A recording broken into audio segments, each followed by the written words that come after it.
begin our luncheon armchair conversation, please give a big hip welcome to the President and CEO of the California Community Foundation, Miguel Santana, the President and CEO of the California Endowment, Dr. Robert Ross, and today's moderator, HIP President and CEO, Marie Argilagos. Welcome, Bob, Miguel. It's wonderful to have you here. It's wonderful to have all of you here with us today. Muchas gracias for joining us.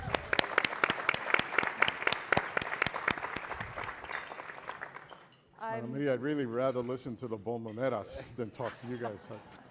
But we want to listen to you all as well. Happy to be your lunchtime entertainment. Thank you. Thank you. You have both come to HIP conferences in the past. And every time that you come to a HIP conference, we're like, this is a special moment. But I feel like this is a special moment. I feel like there's whiplash going. Like 2 weeks ago, like criticizing. I was so unhappy. Bob, you and I have been to the frontera. Like we saw firsthand the impact of our policies on the border. 2 weeks ago, we saw the impact of like the complete retrenchment of asylum. My family came to this country seeking asylum, so it really spoke very closely to my heart. Then 2 days ago, we see like the expansion of, shall we call it DACA, and that now we have an opportunity to have 500 million people come and be able to be protected. So it's a moment where we're experiencing equity and justice and human rights and so many challenges on so many fronts. And so it's an important time for us. The dismantling of affirmative action is what we were talking about last year, and that just seemed like it was horrible. And it's gotten even worse now with the Fearless Fund and the decision by the Circuit Court, and that has the opportunity of like changing everything. So there's a lot for us to talk about, but I think it all starts in something that both of you have invested a lot in, which is movement building. So let's talk about that. Bob, I know that it was the largest grant that you oversaw while you were at TCE around movement building. So maybe if you could tell us about, I think it was the MIC or the MIC initiative. Yeah, so great to see all of you. Amazing, amazing room. And there's an overflow room too, right? Hi to those people. So I think the title of your gathering, Marie, Poder y Corazon, that's the right title. That's what we're going to need. And I would say for those of us that are either in philanthropy or friends of philanthropy, consider the next 3 to 5 years as the moment your ancestors prepared you for, right? Like you have to have that kind of orientation, because this is not a time for philanthropy to shrink and retreat and get too tactical or get cute or high. This is a time for us to become our ancestors' wildest dream. Oh, I love that quote. As we show up, right? And so I'm going to give you guys for free. This is my 24th year. I'm retiring in September. So I'm going to say whatever the hell I want. That didn't stop you before, bro. I know, but a couple of my board members are here. Maybe Maria Blanco, maybe Michelle Siqueiros. They're here. But y'all can try to fire me if you want. But I'm going to give you guys, 24 years, and I tallied up, we did nearly $3 billion in grants over those 24 years in California. And I grew and transformed as a CEO on this issue of Poder y Corazon, right? And that I made it too complicated earlier in my career, right? And so what we learned in those 24 years, I'm going to give it to you 24 years and $3 billion. I'm going to give it to you for free in 5 minutes or less. What we learned that's applicable to the moment that we're in. We call it, our strategy, we call it ABC. A stands for agency. Agency, right? Power. Poder. Right? Movement building, organizing, leadership development, coalition building, network development, infrastructure for power builders, right? That's sort of that's the A for agency. B stands for belonging. Okay. A narrative of complete, unapologetic, everybody in, nobody left behind, for all, liberty and justice for all in the Pledge of Allegiance and in the Declaration of Independence.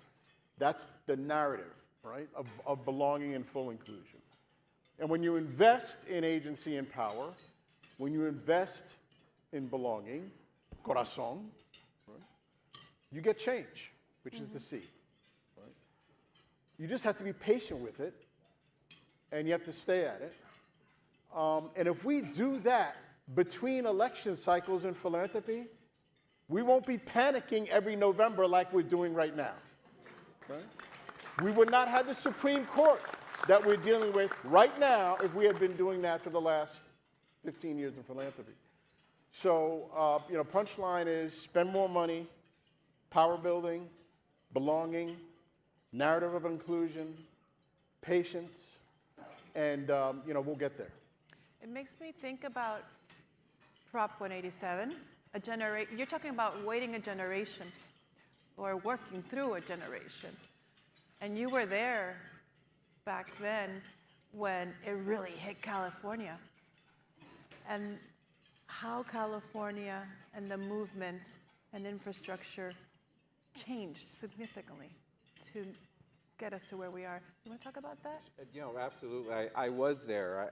I am a product of 187, a proud Maldefian. I worked at Maldef in the early 90s. Other Maldefians here. I know Tom's here. Tom's here. Who's also my board chair. Shout out to Tom. And it was a time where California was having its Trump moment. It was a formula to, instead of talking about the substantive economic issues facing the state and the challenges that Californians were experiencing, the solution was to identify a group of people and blame them for all of the problems California was experiencing, from earthquakes to civil unrest to fires. Even locusts, I think, were blamed on us, and it was a wake-up call to our community. It galvanized us. It inspired an entire generation of immigrants to become naturalized and to be active participants in the voting system. It strengthened our legal might through the incredible tenacity of Maldef to challenge 187, then later 209, and other initiatives in the courtroom. And then, but more than anything, it transitioned our community from being reactive to being proactive. And I think that's what it means. That's what it looks like when you align Corazon, Poder, and I would add one more, Ganas. To build a movement.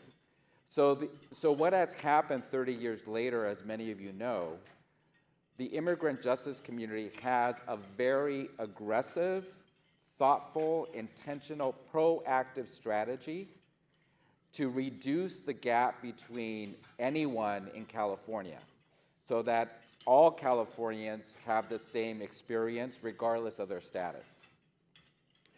We now have, not only were the undocumented, not only did they receive a driver's license that was taken away during that time, but they're eligible for services that we never imagined at that period.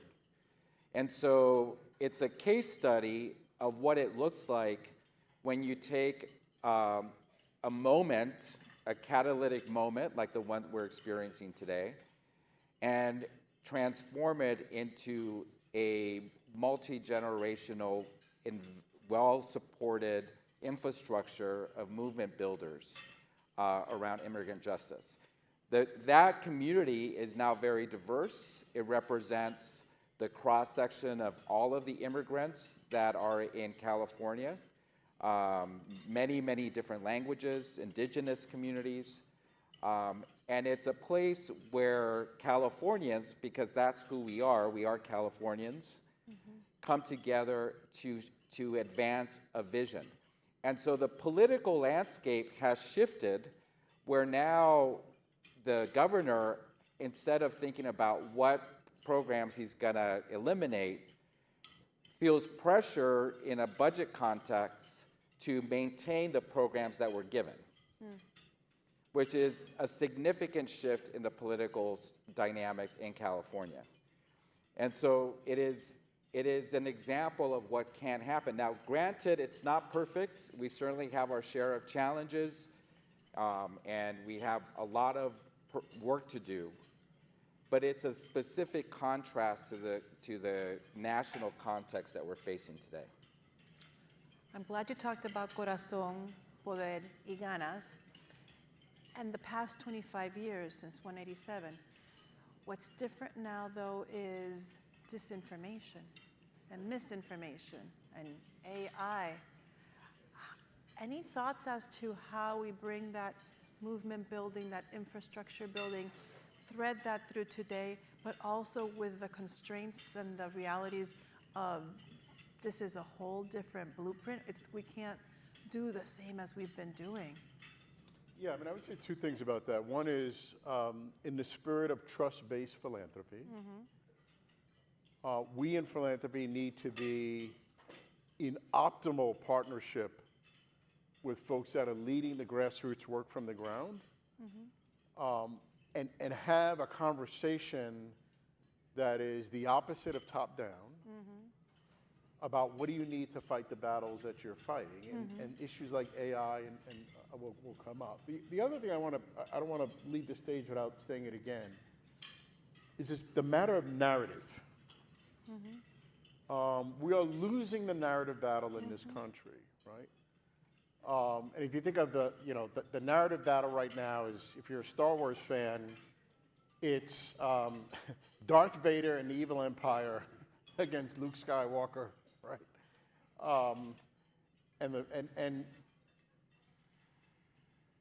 And the narrative of exclusion and scapegoating, just like we had during the Prop 187 days in California, is now winning over the battle of inclusion and belonging.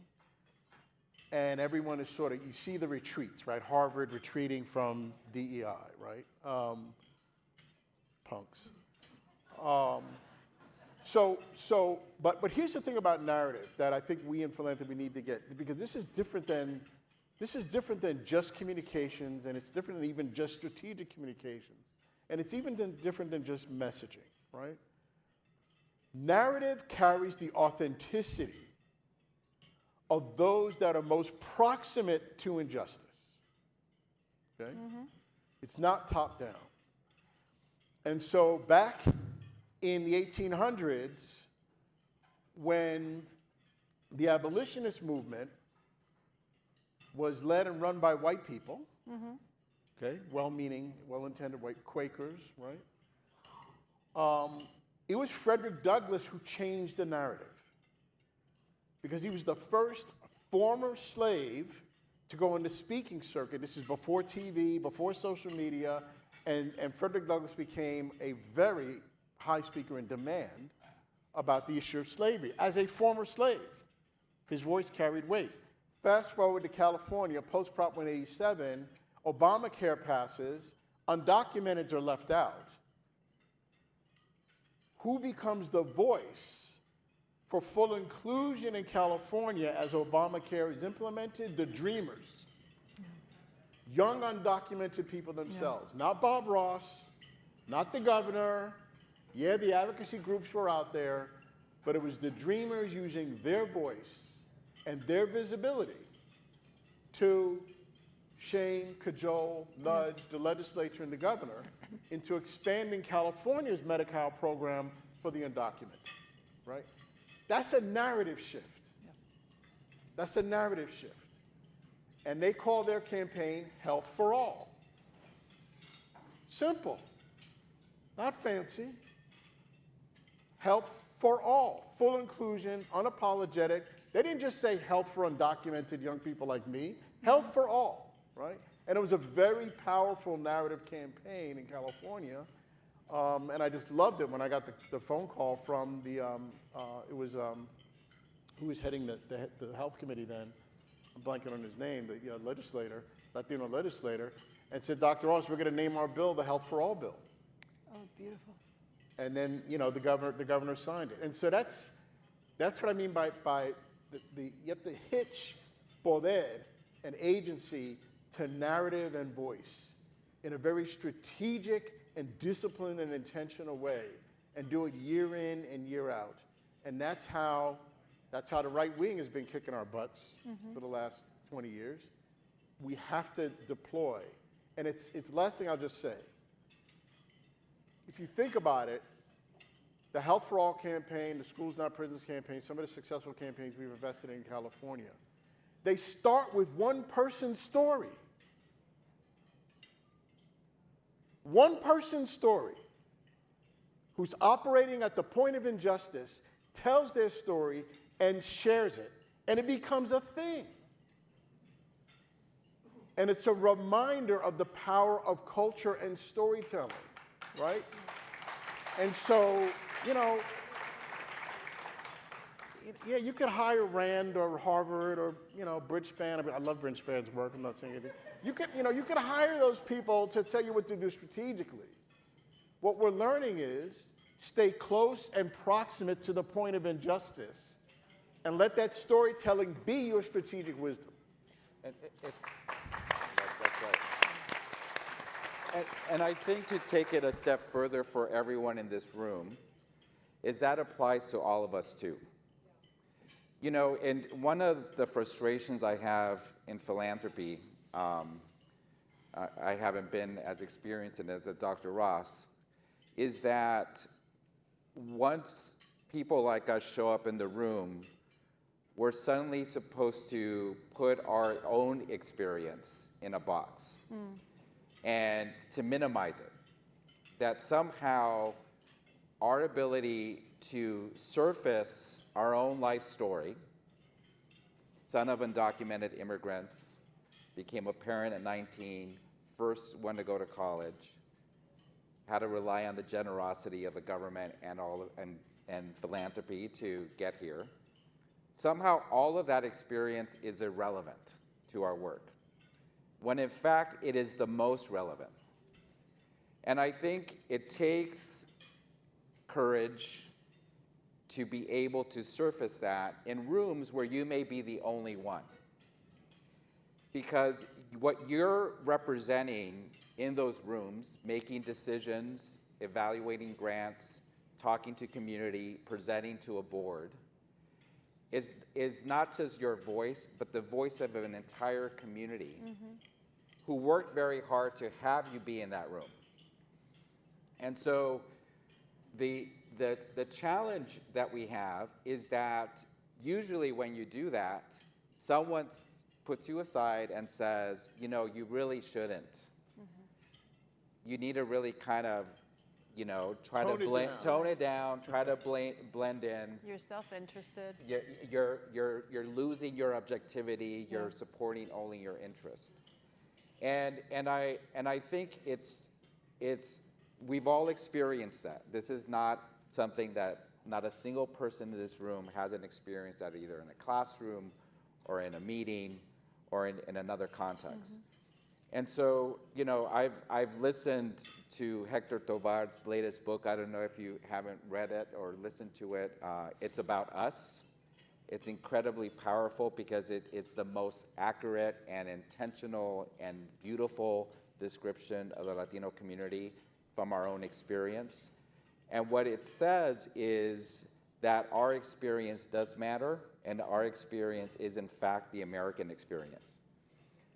And so the point that Dr. Ross is making is that, yes, those who are most proximate count on us to represent a point of view and to fight for that point of view, strategically, intentionally, and with courage.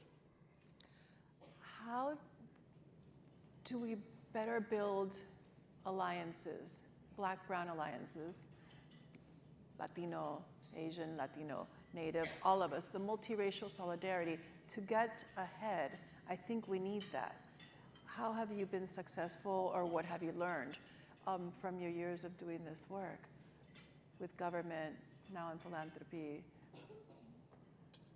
Yeah, it's simple. It's leadership, right? Because on purpose, it's leadership. folks yeah. are trying to pit us against each other. Yeah, we could put out a grant out there and try and incentivize people to do this kind of Black-Brown and cross racial solidarity. I think the smarter way is to find people that are already doing it, or at least beginning to flirt with it and want to take it to the next level. I mean, in Los Angeles, there are a number of organizations who do great, what we call boundary crossing leadership. The Community Coalition does this really well in South Los Angeles. And they have been modeling Black-Brown coalition building for years, and being mindful of the tensions in between the communities. So not ignoring it, but taking them on. And so I think I would find those that are even at a low level, and they're out there, that are whether it's here in Chicago, whether it's in New York, whether it's in Texas. I think that's going to be critical. And I think it's another reminder for all of us about investing in the power building, movement building, social justice aspirations of young people. Because they do this better than we do, than my generation, right? They're just better at it. They're more natural at it. You have young people who, go to a Black Lives Matter meeting on Monday, and on Tuesday they go to an LGBTQ meeting, and on Wednesday they go to, so they're more on the natural sort of boundary crossing at that generation. The other thing we've done in our boardroom to remind us of the importance of keeping the leadership aspirations and challenging of young people is we just this past month, we brought 3 people under the age of 30 on our board.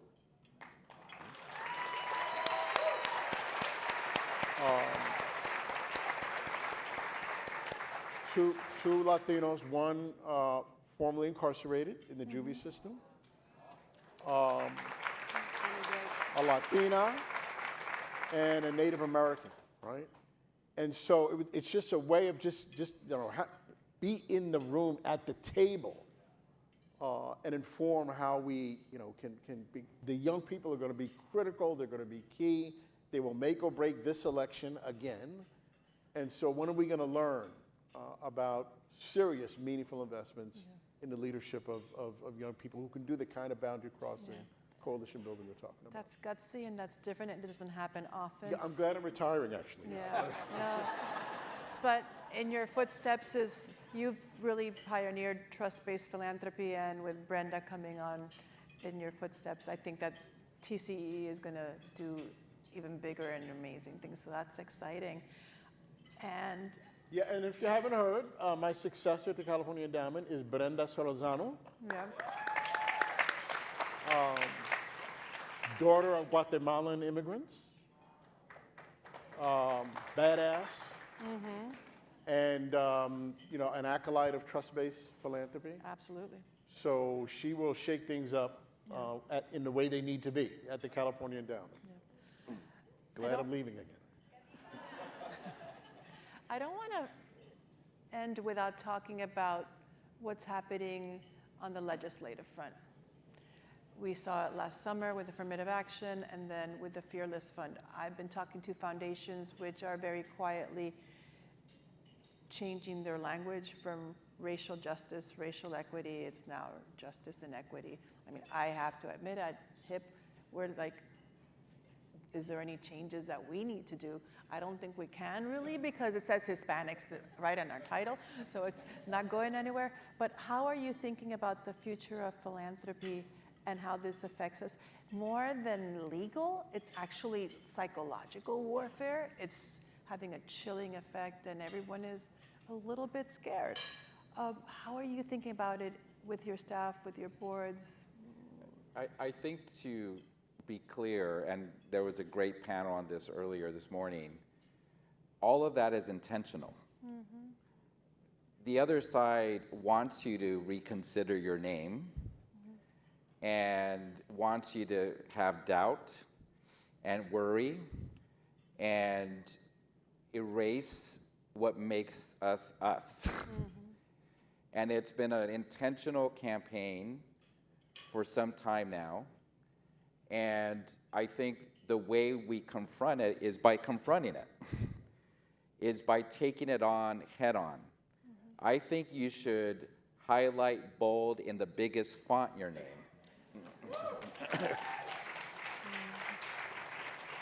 And fluorescent colors, mm-hmm. colors of our community. Mm-hmm. And so I think if that's the goal, let's be very clear. And in that, the second goal is to create intentional conflict between our communities. Mm-hmm. You're seeing it play out in cities like Chicago and New York and throughout the country by the mere act of moving migrants into our neighborhoods. Mm-hmm. It was a multi-layer strategy, one of which is to surface the scarcity idea that we've lived under, mm-hmm. and to question, well, who's right to be here? Mm-hmm. Who has the most privilege? And so we could choose to slowly retreat, we could choose to hide, we could choose to minimize our own identity and our self-worth, or we could fight back. And this is, as we heard earlier today, this is among the most privileged group of people who can fight back. We have the resources, the flexibility, we have the responsibility to fight back. Mm-hmm. And so I think that this is the time to do that. Yeah, I agree 100%. So the Fearless Fund response has been largely somewhere between tactical and retreat, right? So we're retreating. That's not winning. That's losing, okay? And even, at our foundation, we have a great Latina general counsel who's saying, well, right, I mean, she's one, but, do we really have to change? Do we have to sort of step back away from BIPOC communities in terms of our commitment mm-hmm. To them? And the answer to that is no. So I don't mind a tactical retreat for the moment. I don't mind taking a step back to position ourselves to take a big leap forward. But I'll just say 3 things to think about at your foundation. One is, again, if you're investing in power building and agency, poder, do more, spend more. Number 2, continue to be unapologetic about for all, inclusion, belonging, mm-hmm. and the narrative of belonging. The third thing, which didn't come up, I just want to drop it as we head out, and I know we're over time probably, Marie, but I want to say one more thing that our board had the courage to do in the last couple of months. And Miguel has been part of this in his previous job at Weingart Foundation. We made a commitment at our board to dedicate the entirety of our investment portfolio to mission investing, to impact investing. You did this as well in Weingart, right? Did this at Weingart. Wellness Foundation's done it. Maybe a handful of foundations that have done it. Okay?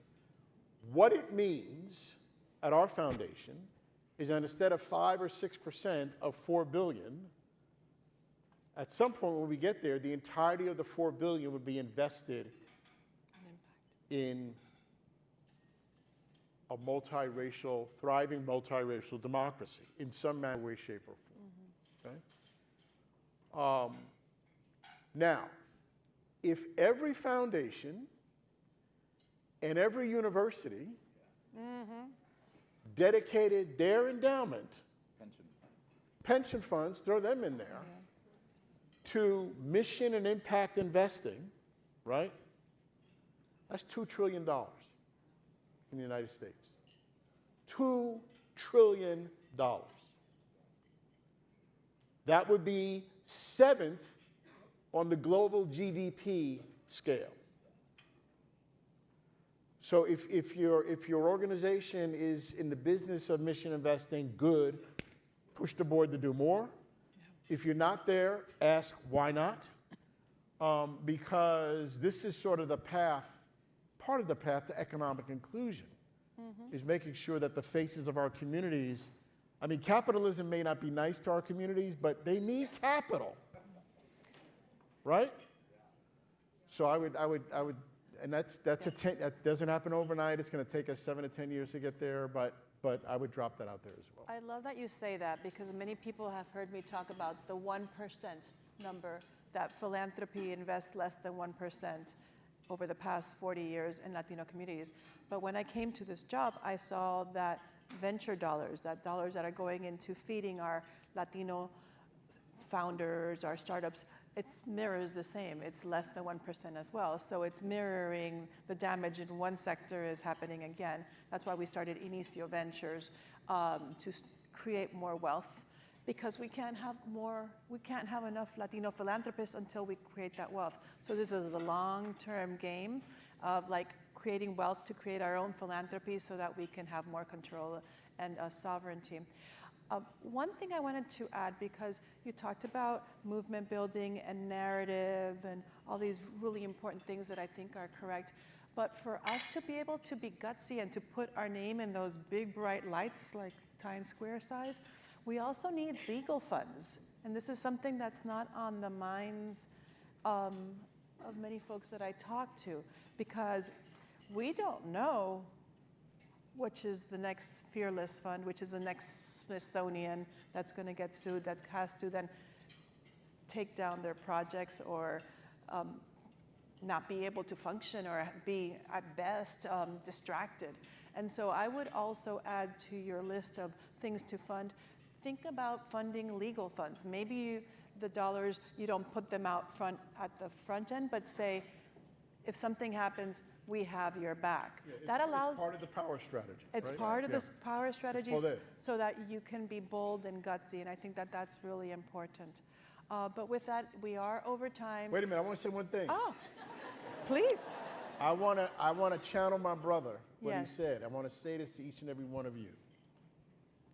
Right? Everybody in this room, at this fancy hotel, the Renaissance, free breakfast and coffee and all of that, right? Position you're in, somebody in your ancestry sacrificed so you could be here. Somebody bled, sweated, hustled, cleaned toilets, changed beds, hammered railroads, cut wood, picked cotton, picked strawberries, so you could be in this position. So I could be in this position. That's right. So Miguel could be in this position.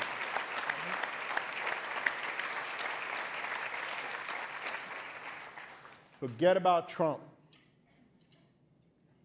Channel your ancestor for whom you represent their dream in the way you show up at work on Monday. Thank you. Beautiful.